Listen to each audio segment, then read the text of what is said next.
Hello, and welcome to my channel, A Travel Journey. We recently cruised on Disney's newest ship, the Disney Treasure. In the previous video, we covered day 1, 2, and 3 over a 7-night Eastern Caribbean cruise from Port Canaveral, sailing to the Virgin Islands of Tortola and St. Thomas, Disney's private island Castaway Cay, and with 3 days at sea. We will link that video in the description box below. Day 4 was a port day. For our first port day, we visited Tortola in the British Virgin Islands. The ship was ashore at 7:30 a.m. and all aboard time was 5:45 p.m. We started our day with the breakfast buffet on the 11th floor, and then we headed down to the 3rd floor to meet up with our group for the port adventure.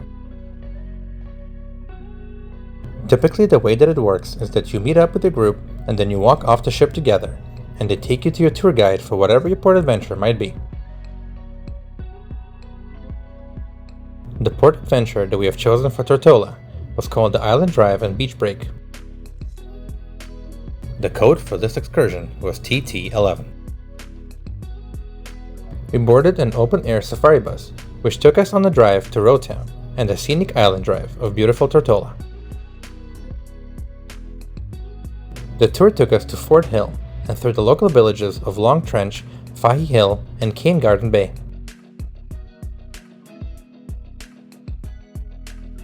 We got off the bus at the Fort Hill viewpoint for a few minutes to take in the beautiful views of Tortola. We also got some time to take some pictures.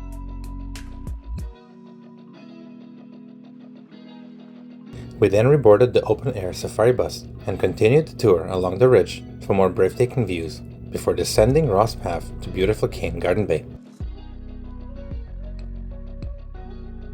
We got approximately 1 hour of free time to relax and swim at the beach. The beach was super clean and the water was warm and crystal clear. 1 beach chair and 1 beverage was included as part of the tour. We rented an umbrella on the beach. Bathrooms and changing rooms were available at the beach. There were restaurants, convenience stores, and souvenir shops at the beach for any purchase.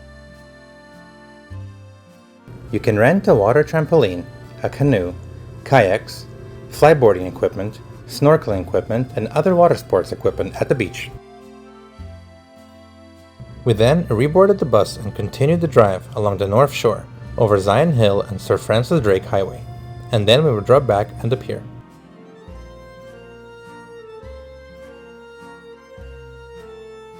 We did some local shopping and got some souvenirs at the cruise port before coming back on the ship.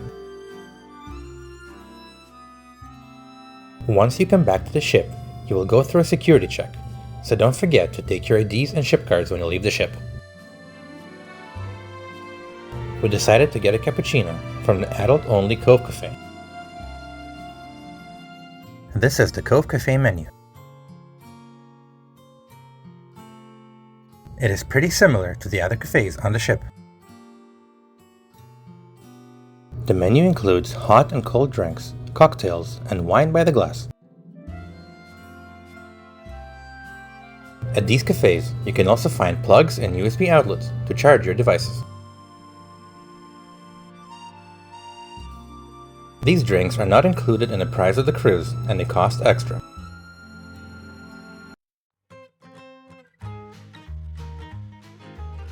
We then decided to watch the ship leave from the port for some amazing sunset views. Soon after, we were sailing back in the sea.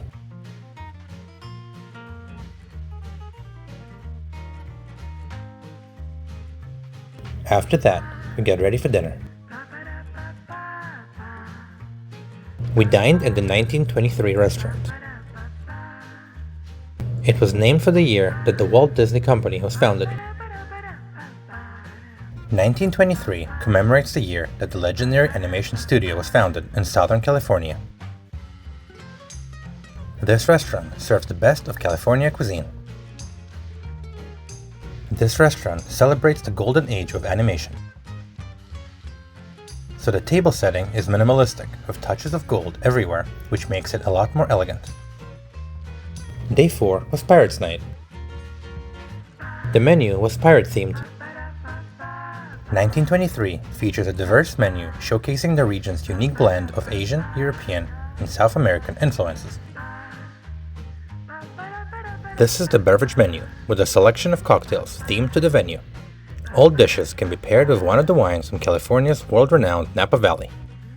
We got a mocktail called Ink and Paint, which was fresh lemonade, butterfly pea syrup, and strawberry. The bread service was Johnny Cake with mango dip. For an appetizer, my wife got the vegetable samosa, which comes with potatoes, peas, garlic, cumin, and ginger, and is served with a tamarind and mint chutney. For my appetizer, I got red and yellow beetroot carpaccio, which comes with asparagus, pickled radishes, cornichons, and mustard dressing. From the soups and salad section, my wife got a chilled mango soup, which comes with passion fruit, ginger, and coconut. I got the fennel, orange, and quinoa salad, which comes with saffron, pine nuts, and pomegranate. For my main meal, I got the 48-hour marinated grilled jerk chicken, which is served with rice and peas, fried plantain, and pineapple chili salsa. For her main meal, my wife got the falafel, which are made of fried ground cumin chickpeas and served with spiced vegetables and mint yogurt. For dessert, my wife got the rum-soaked chocolate cake, which is served with raspberry glaze and whipped cream. I got the bananas in paradise, which is a layered banana bread with hazelnut fudge filling, and is served with banana spice puree. Everything was delicious. Disney Cruise Pirate Night is a themed evening where the ship transforms into a pirate vessel, offering a variety of entertainment and activities. It is a popular event on most Disney Cruise Line sailings, featuring themed dinners, a Pirates in the Caribbean show, a deck party, character appearances, and more. On the pool deck, there's a Pirates in the Caribbean dance party. All the Disney characters are performing an entertaining pirate show. The celebration is based on the classic Disney film, Pirates of the Caribbean. You will finish the night with fireworks at sea.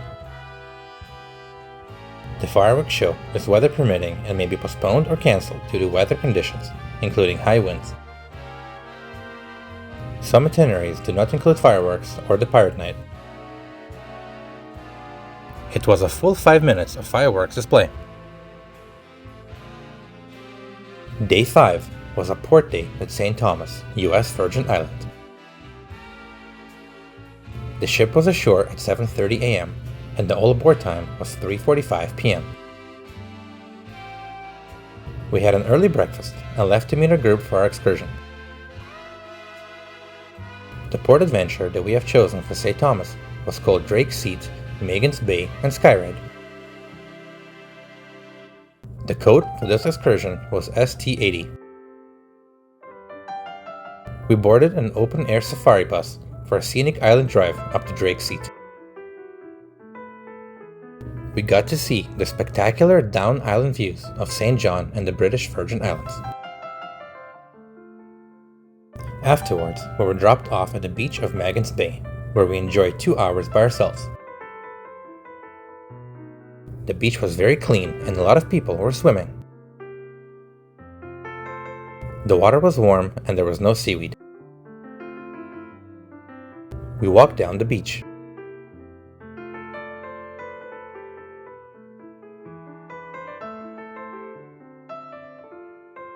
After 2 hours, we boarded the safari to the world-famous Skyride. The wait was not that bad. The Skyride travels 700 feet up to Paradise Point, where we got to experience the breathtaking views of St. Thomas's beautiful and picturesque southern shores. On a clear day, you can even see the distant Puerto Rico and the neighboring islands, but we couldn't see it as it was a cloudy day, and soon it began drizzling. At the top, you can have some drinks and snacks at the bar and enjoy the local souvenir shops. We later came back down the gondola. The wait for the gondola was less than 5 minutes. we crossed the street to the ship's port facility. There were a lot of shops at this port. We then walked back to the ship, following a quick security check. Overall, we were very happy with both the ports and excursions that we picked. We then decided to watch the ship leave from the port and enjoy the views. There were other cruise ships docked at the port. We passed by the Norwegian cruise line Anchor ship. The people from both ships were waving at each other. I am pretty sure they also enjoyed watching the new Disney treasure pass by them.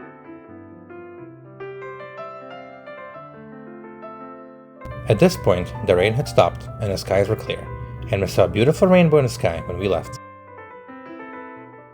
Soon after, we were sailing back in the sea. We then went to the Sunset Spa and got to relax for a few hours before dinner. For our detailed experience at the Sunset Spa and Rainforest Room, we will link the video in the description box below. For dinner, we went to the Worlds of Marvel. It is an innovative restaurant and is inspired by the iconic locations and characters from the Marvel Universe. It features a diverse array of dishes from around the globe. Every table was equipped with its own interactive machine which can host entertaining interactive games. This is the dinner menu. The interior of the restaurant, the table setting, and the menu are all Marvel themed. The bread service was 6-grain country bread with caramelized onion dip. For her main meal, my wife got the roasted marinated peri-peri chicken, which is served with long green beans, honey roasted sweet potatoes, charred lime, and peri-peri sauce. For my main, I got the tamari and honey glazed salmon fillet. It was served with teriyaki soba noodles, baby bok choy, lime, and toasted sesame seeds. For dessert, my wife got the orchard almond peach tart, which is served with vanilla sauce and dulce leche ice cream. I got the double blueberry cheesecake, which comes on lemon shortcrust and has blueberry glaze. Everything was delicious. So this was day 4 and 5. In the next video, we will show you day 6 at sea and day 7, which was at Disney's private island Castaway Cay, and the disembarkation day. I hope you liked this video, and please do like, comment, and subscribe. Thank you.